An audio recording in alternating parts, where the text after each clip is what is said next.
Hello, and welcome to the latest installment of Community Inspired, a podcast and article series that explores the ideas and innovations shaping where and how we live. Brought to you by 5 Point, this podcast celebrates the Santa Clarita Valley and the people who make up the very special fabric of this community. I'm your host, Kylie Nishimoto, and today we're going to discuss one of the most important considerations that goes into choosing a place to live, which is access to top-notch education. And fortunately, the Santa Clarita Valley has an abundance of great teachers and excellent schools. We have 3 very special guests with us today to share what an award-winning learning environment looks like and how the impact and benefits of a quality education extend far beyond the classroom. We are joined today by Michelle Velikorodnyy, principal at Bridgeport Elementary with the Saugus School District, Kylie Combs, a teacher at Pico Canyon Elementary with the Newhall School District, and Aishwarya Sudan, a soon-to-be graduating senior at West Ranch High School within William S. Hart Union School District. Welcome, ladies, to the Community Inspired podcast. Thank you for having us. Thank you. So what is the current state of education in Santa Clarita Valley, and what distinguishes this area as a place to teach and learn? I think we're all so blessed to be here because there are so many amazing schools. We know people move out here specifically for the education.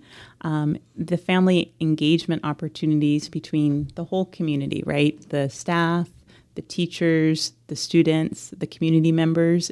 It's such a high level of collaboration. People really want to work together to help to support all of the students. Okay, can you paint a picture for us of Santa Clarita Valley students? Where are they from? What are their interests? What makes them unique?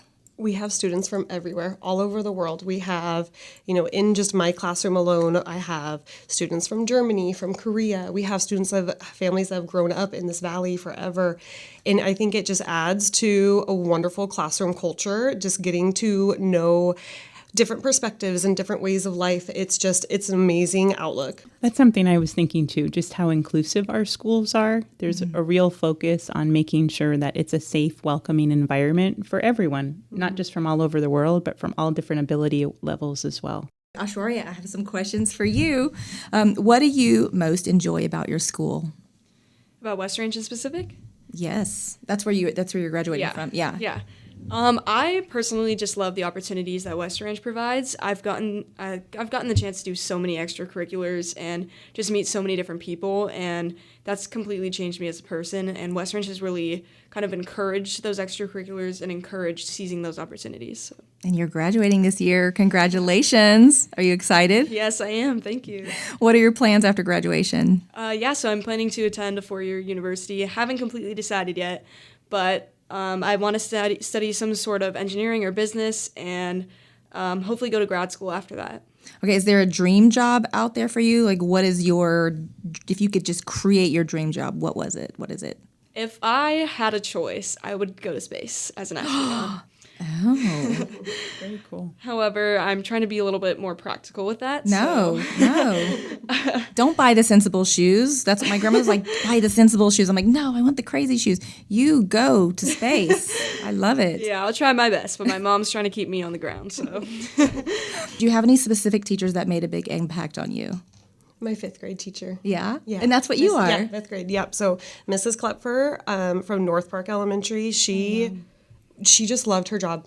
And I just remember going to school every day and watching someone who loved their job and thinking, that's so cool. You can go to work and actually like your job. So that just, from then on, I went to school to be a teacher. There was never another plan. That was it. Is that why you chose 5th grade, or is that just a coincidence? It was a coincidence. When I got I started in 6th grade, but it just worked out perfectly. Oh, that's so cool. What about you? My favorite teacher was Dr. Bassett, and I just realized that he not only taught, but then he ended up becoming a principal, and I never made the connection before that I ended up becoming a principal too. But he really saw everybody, and everyone felt comfortable. He had a great sense of humor, and so you just felt very valued and secure. You were able to make mistakes and try new things, which I think is what we all try to have our students do every day. Oh, that's really nice. Really nice when you have someone who can relate to you, and then like you ladies did with me today, and everyone feels comfortable and happy and just moves on. So what role do parents, families, and communities play in a student's education, and how can a student support network make a difference? It is so important that we work together as a team. It's not any kind of system where we want to work by ourselves in isolation. Students need all of us. Their family is their primary support network, and so we want to work together, as I mentioned previously, as the teachers, as the staff members, everyone on campus to be able to help your child be the best version of themselves. Mm-hmm. And we can't do that in isolation. We need to know what's going on for you and what works best for you and how we can work together to help your child. And how do you think diversity of the Santa Clarita Valley benefits the school environment? Oh, there are so many ways.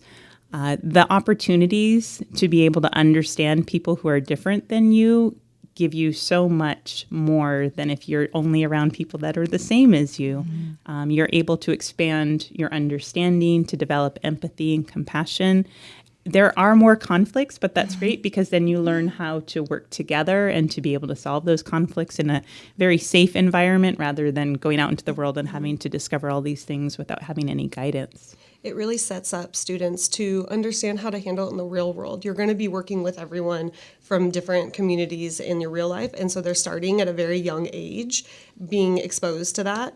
I know a lot of school activities also celebrate different cultures. At our school, we do an international night where at school, after school, we have different families come in from all their different cultures and they can share dances, songs, food, and it is the most popular event we do all year long. And it is so cool to see everyone represented, and it's so fun. The small town that I grew up in, there was only 900 people. So we bussed in people 900 people in the whole community, not the school. So we bussed in people from other towns just to make the school full. And there was not a lot of ethnicities there. Mm-hmm. And my family was Japanese, and then my dad's, Caucasian. So any type of little diversity that moved into our community, I was like, yes, this is like I can relate no matter what they were. So I really appreciated that. And what I love about Santa Clarita is everyone's here. Mm-hmm. Everyone's here. Everyone has the same goals, the same lifestyle vibe goals, and that's really special to me. And that's why I love the school system here for my son to be able to experience what you're talking about. And all the kids get different perspectives on things, which makes just your classroom discussions more vibrant and more engaging, because we could be talking about something and everyone has different points of views or different experiences. So we're all getting different information from different ways, and it just adds to our classroom culture. I know something that we've tried to do in the Saugus Union School District is also bring in the arts related to different cultures. Mm-hmm. In the classrooms, they've been able to celebrate with music from around the world, learning how to do dances from different countries and different people groups, being able to look at how different cultures, as you mentioned, are celebrating different activities. And that helps the students because there's always someone in the room that's like, oh, my family does that. Mm-hmm. And so then they're able to give their personal experience, and it becomes not something that's happening on the other side of the world, but it's happening, next to me and my table group. So everyone feels like they have something relatable near them, around them. And it makes students feel proud of where they're from and their background. And even if they didn't know what their background was, hearing what other kids' backgrounds are and how they're proud of it makes them want to research where they're from too. Everyone feels welcome and everyone feels, supported. Why do you think your experience has been distinctive going to school in SEV compared to somewhere else?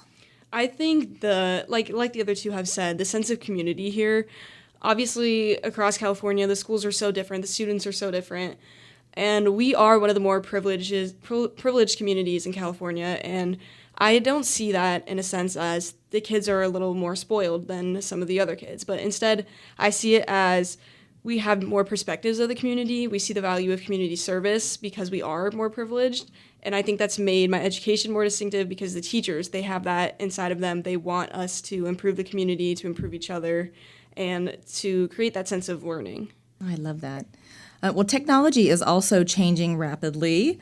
How are you using technology in the classroom to enhance the learning experience? So in the classroom, we use technology all the time. The students are typing things, they're researching things. We have listening skills activities they can do. They are listening to podcasts. We've had students build their own podcasts. They are working with technology hand in hand. And then the students have their own Chromebooks, K-6, and they're taught how to use particular applications on the Chromebooks. It might be something, like coding, like an activity where they're learning how to navigate. But more often than not, it's using different platforms such as iReady or NextGen that uses their math skills in a different way or their reading skills in a different way. All of our classrooms have flat panels or some kind of technology that the teacher can use to help facilitate the learning. It's very engaging for the students, and now we're dipping our toe in elementary school into the world of AI, trying to teach students how to navigate that in a way that's going to be ethical and supportive of their learning rather than replace, right, the things that they're learning. So it's a very exciting time. Of course, learning doesn't just happen in school. What are some of the ways the Santa Clarita Valley promotes organic learning? Santa Clarita is huge in sports, so I think there's a lot of learning and teamwork that gets built in through sports, and there's so many extracurricular activities that you can sign up for kids to do in general. Last weekend we just had the Cowboy Festival, and there's all the different things that kids can learn about, Santa Clarita's history, that's history in real life, so they're seeing everything firsthand. I also was thinking about field trips, from something like the walking field trip to In-N-Out, where you're learning about food production and the opportunity for entrepreneurship. And then Santa Clarita Water Agency has done quite a few partnerships with our schools. At Bridgeport specifically, they work with our green team, and they've been able to do a lot of work in the gardens and being able to do planting and learning how to grow, obviously using water as well. Gilchrist Farms and Clarita Nature Center are very popular places for our students to go to. And again, as you mentioned, there's a lot of history there for the Santa Clarita Valley as well. It's very important. And I'd love to learn more about how to partner with our community to be able to support our students as they move forward. I just spent some time over at the food pantry, and that was really fascinating to me because it is a lot larger, like inner workings than I thought. So I don't know. I always thought, I was like, what can I do? I thought that was a really great community thing to get my son involved, to get my daughter involved, and see what we can do. So it's just an idea, throwing it out there. And I'm sure your school probably with the student service has something that they're doing, like with the food pantry or with Bridge to Home or with the hospital. Yeah, our student council is always doing different drives and different donations for, and like, Thanksgiving or the women's shelter, or we do penny wars for different things to raise. And the student council picks what organization they want to donate to. So it's a lot of community building as well. That's great. I love that. And what led you to careers in education? Was it a calling for you? I think it was. I've always wanted to be a teacher. This is just, it's a dream. I love my job. I love coming to work every day. I feel like this is what I'm supposed to do. I think it's really special to be able to pour into children because they're going to be here much longer than we are. And really, it's the fabric of our society, being able to build into their character, wanting them to become smarter and more intelligent, but also to be those kind of people that are going to carry on the things that we can be proud about. Yeah, for me, I grew up without a mother in the house, so it was my dad that raised me. So the female teachers were extremely important to me, and there was a couple that really stood out that they really cared for me beyond a student, and I still keep in touch with them today. 30 years. This is my 30-year anniversary this year, so I think that's really cool. That's amazing. Yeah. They're great. Mrs. Dickey. And like you said, my name is unforgettable. So anytime you bump into someone and they're like, Mrs. Velikorodnyy, I know it must have been through school. Otherwise, they wouldn't know how to say my name. Oh, that's great. But there's always a piece of you that goes with them because you're together for a whole year. You build this little family and then they leave and it's so bittersweet. But you see them later on, hopefully a few of them, and capture that moment again. Yeah, and to see that, like, if the tiniest little difference, really it goes a long way in a kid's life, for sure. Okay, why is SCV a great place to be an educator? I think because what we talked about before, about how there's such a focus and importance on education, you feel supported as a teacher. You know that the community supports you, you have schools that support you, the families support you. It's a great place to teach because you are supported and you have a whole team behind you supporting you. And I think also if you think about our school districts, when you look at the board and the cabinet, they really like kids and they want what's best for kids too, and they're part of the community. So it's from the top down or from the bottom up, however you want to look at it, a whole group of people that really have a common focus and a common direction. And I think we're very blessed to be in a place where people want kids to do well. And I'm not saying in other places they don't. I just think sometimes you can get lost, right? And I don't think we've gotten lost here. I think we've kept that focus. Very nice. I've only been in Santa Clarita for 2 years, but that's the one thing I always heard. I'm like, what is Santa Clarita? And they're like, it's awesome town. It's the best schools. It's like a nice woven fabric of people. Yeah. Very cool. Okay, Michelle, I have some very specific questions for you. How do you make sure your school meets high educational standards while also being engaging for students? Yes, it's so challenging, right? Students have so many things that they have access to. We want them to be interested in learning. We're competing with, video games and all of the technology, all those flashy things. But it starts with building that relationship, having your teachers and your staff really make connections with students and building that foundation so that they feel safe and comfortable. And then as teachers, they work in collaboration to teach those standards that are going to help them move on to the next level, and really creating that relevance for students where they understand why they're learning what they're learning. I mean, sometimes it's a little hard to say why we're learning long division, but in general, there's a reason why we're learning everything. It's going to help us with something in the future. So we want them to see that relevance so that they have more ownership and then they're able to engage. And how has the education system changed over time from your position? Yeah, it definitely is changing all the time. I think when I first started teaching, I felt teachers taught a lot more in isolation. This is my zone where I work, what I do. And I love now that there is so much more collaboration. When I started as a teacher, I tried to be all things to all 34 students, which is impossible. Mm-hmm. And as you work with a team and you understand we all have different strengths, you can help one another to really meet the needs of all your students. And it's not just your team of teachers, it's also the special education team, it's also the staff, it's also the people that are paraprofessionals. Everyone has something to offer, and that kind of system gives the kids so much more. Teachers often make or break a school experience for students. How do you build a great team of teachers at your school? I think it does come to that support and that collaboration, just being able to make sure that the expectations are very clear. And then if you're going to expect something, you have to make sure people have the training to know how to do it, and the support, the resources, the opportunity, the time. If they don't have the knowledge, that you give them the knowledge, and then the follow through, right, to make sure that everybody on the team is doing their part to provide that excellence. Now, Kylie, over to you. The first week of May is Teacher Appreciation Week, so thank you for all that you do. You're originally from Valencia, correct? Can you talk about what it was like growing up and attending schools here and now having the opportunity to stay and teach in Valencia?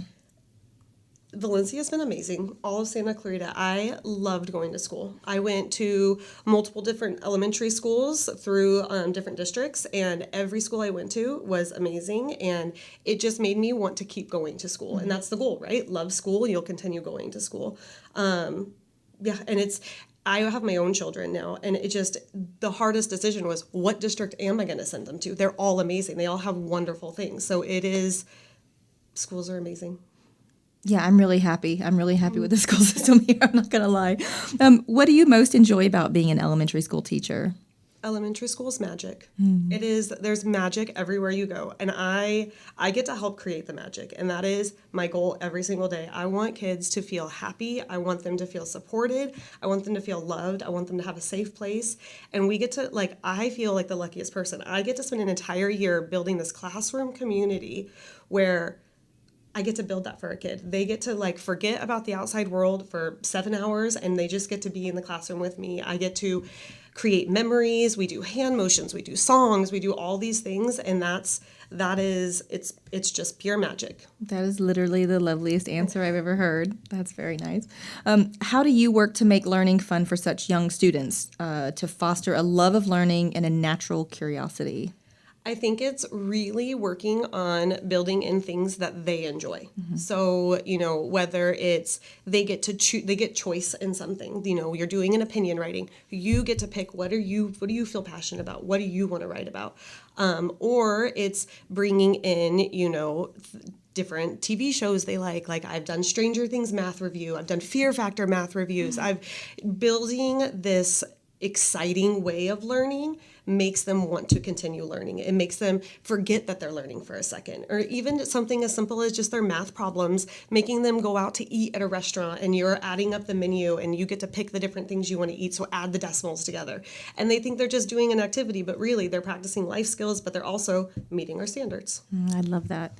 How has your upbringing or your job impacted your perspective of SCV and its sense of community? I have such a positive sense of the Santa Clarita community that when I got my teaching credential, I knew I wanted to work for Santa Clarita. I didn't even look anywhere else. Like this is where I knew I wanted to work. I wanted to join the Santa Clarita teachers, and it's been a dream. I see a long list of activities that you do at school. What have you learned from those? Well, tell us what they are, and tell us what you've learned from those, and why it's important for schools to offer these kinds of activities. Yeah, so I am currently on the executive board of our school's student government. I actually just finished my term, but I've been involved with student government for 4 years. I'm also the executive producer of my school's film and TV program. I was the varsity basketball captain, and I've played flag football, lacrosse, and I've pole vaulted. Okay, I love you. So I'm involved with a lot at West Ranch. I think I've learned the most from ASB.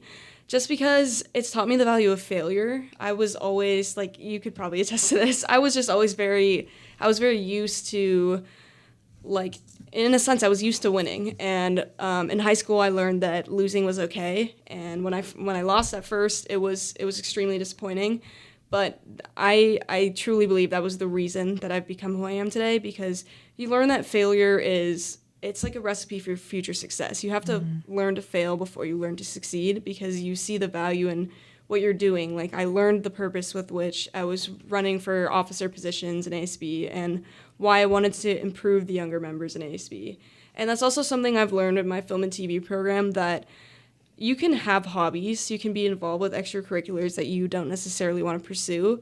And it's just a fun thing to do. You meet different people, and especially through broadcast journalism, you just meet so many different people of different stories. Like, you get to interview students that are starting their own businesses. You get to interview local business owners in Santa Clarita, and even when you go to conventions all across the world. And that's something I've learned so much about different people just through hearing their perspectives behind the camera. And through sports, I've also learned that it's okay to fail, because my basketball team wasn't the greatest, but you have to find the reason why you're doing these extracurriculars. For me, it was just fun, and I realized that when I wasn't having fun, I had to redirect my focus to that. Well, I just love not being afraid to fail. For those in the back of the room who didn't quite hear that, like, you're going to fail at something pretty much every day, but you just keep persisting, and it's those wins that really, yeah, they do something for you.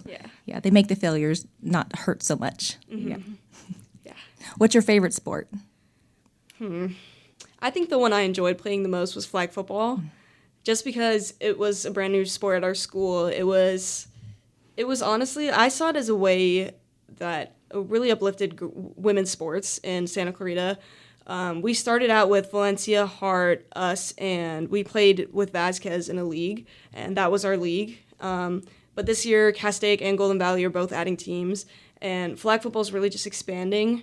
It's being added to the Olympics, and it's just really uplifted girls. Like, I saw dads bring their like 4-year-old daughters to our games and said, hey, you can do this too, because for so much of history, it's just been boys playing football.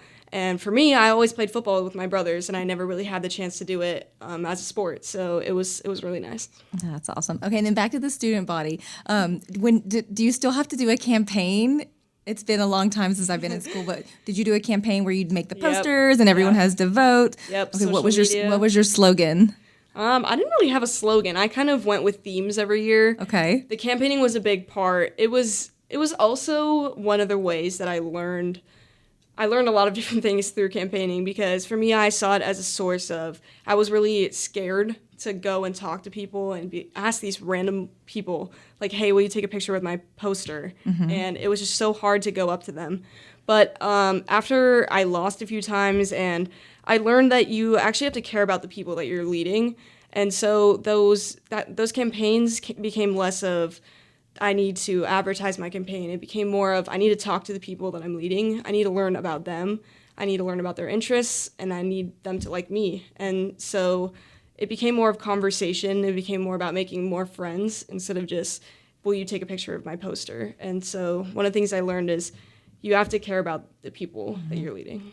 That's great. That's a lesson for all of us. And I think that's something that you guys all have, that common denominator is you have to care about the people. You have to care about the kids. Mm-hmm. Yeah, that was awesome. Michelle, Kylie, and Aishwarya, Thank you so much for joining us. It was a pleasure speaking with the three of you. I hope you enjoyed the second installment of the Community Inspired podcast. We look forward to introducing you to other interesting people who are strengthening our community in the months to come. Thank you for listening, ladies, and have a great day.